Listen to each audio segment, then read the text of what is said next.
Man, once upon a time, Rockstar actually cared about the quality of their releases, and I'm just wondering what happened because it feels like as of late, all of the releases just have been incredibly shoddy, and I mean, just embarrassingly so. You may recall back in the day when GTA Trilogy Definitive Edition came out, I made multiple videos about that title because it was just really that bad. Just look at the thumbnails. You can see some of the mishaps in terms of how it looks, some of the technical issues, the visual elements that were either kind of upscaled through AI and stuff like that, among myriad visual issues and stylistic choices that didn't quite do the game justice. Rain effects that were just blinding, character models that just looked off. And so that was just a humiliating enough release. Though, since the Trilogy Definitive Edition's launch, we have seen Rockstar eventually, after many months, fix those issues. But still, you've got titles like GTA 3 Definitive Edition still in the mixed area of like 66%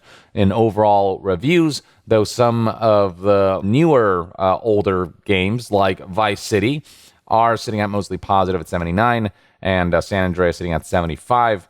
This was much more negative when these games first launched due to the myriad issues, but once those issues were fixed, we start to see more positive reviews come in.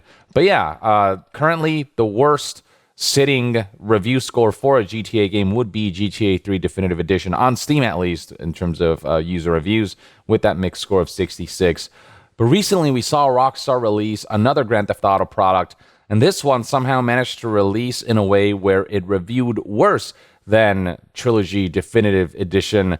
I'm referring to Grand Theft Auto 5 Enhanced. You can see right here it's sitting at a mixed score of 53% from over 16,000 reviews. So what's going on here? Well, first of all, what is GTA 5 Enhanced? Many of you may recall that back in 2022, Grand Theft Auto 5 released this Enhanced Edition for consoles, which essentially offered faster loading times and better graphics and visuals, and implemented elements that just kind of modernized aspects of the game.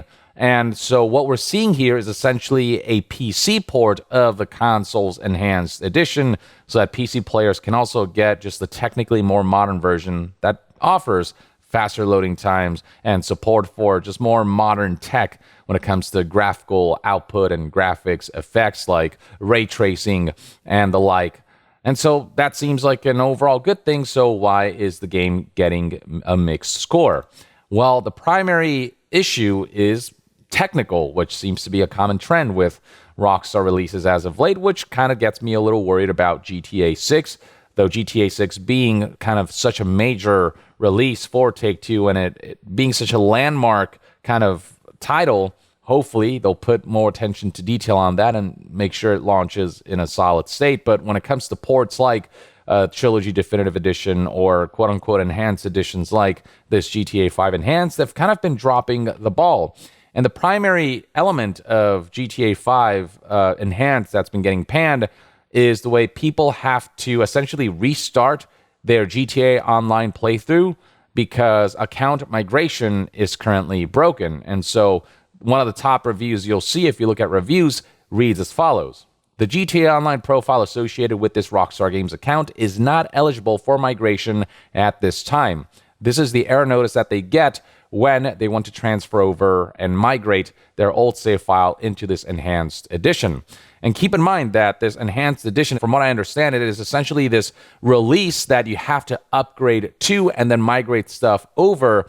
And if you did own GTA 5 already, you can upgrade to the enhanced edition for free. But in the process, what people are losing is just all of the time that they invested into the game because account migration is broken. So this user says, if you think I'm throwing away nearly 700 hours of gameplay on one character so that you can make a few more bucks off of me, then you can lick my anal orifice clean. This is an objective downgrade from the old version, reads this review. Gonna pretend this was never released and continue to enjoy legacy version until the new game comes out when I'm 60. Now, one thing I'm curious about is if folks are able to downgrade to the legacy version of GTA 5, given that when I search on Steam for GTA 5, it only shows the enhanced edition. It seems that Rockstar wants to make the enhanced edition the de facto version of GTA 5. The legacy version is just nowhere to be seen. So if people upgrade to enhanced, can they downgrade back to the legacy edition until that account migration issue gets fixed? Hopefully that is a feature that has been implemented until this gets resolved, because otherwise, yeah, for folks who invested the time and money that they did into this online mode, that is essentially this live service that you can lose yourself into, both in terms of time and money spent, because of how heavily it pushes microtransactions. Having to start over is a major issue. Like GTA Online is the major draw of GTA 5. So the fact that on day one, you're not allowing people to migrate their accounts and their saves because of technical issues, it basically renders people who aren't into GTA Online, it renders their experience unplayable. Will this eventually get fixed? Probably, I assume, but this kind of trend has become too commonplace for Rockstar, a studio that once prided itself on releasing everything at the highest quality possible and prided itself on releasing just finished products that are not a technical mess. And they've just proven time and again over the last few months and years that that kind of like standard for quality is just no longer there. And I'm sure that's in part to do with Take-Two and their looseness when it comes to quality. We've seen Take-Two and other subsidiaries like 2K release titles in half-assed states, and this is a trend that they seem to be okay with. And I mean, with GTA 5, it being too big to fail, they kind of can get away with whatever because there are going to be no financial consequences. It's Grand Theft Auto, and so people will buy it anyway, but they'll also complain if need be, and this is a scenario where complaints are absolutely valid. There's another review here that says the fact that they're just going to ignore us and not fix the account migration is really showing how bad Rockstar is. Starting to think GTA 6 is going to be a disappointment. On top of that, some folks are reporting that there are just visual glitches and bugs that they haven't seen before, on top of losing all of their levels and all of their progress. Another egregious offense of GTA 5 Enhanced that makes it feel not enhanced at all, or if anything, a downgrade from the original, is removal of text chat for this reviewer. That's the thing that is really kind of driving them crazy. They don't understand why it was such a big way for the online community of GTA to interact with each other, to meet strangers, and to engage with the community. And the removal of that has made some folks feel like the online mode now feels dead because it can't communicate certain things. Like this reviewer wanted to compliment how cool somebody else's car was, but all they could do was just like point at the car with an emoji, I guess.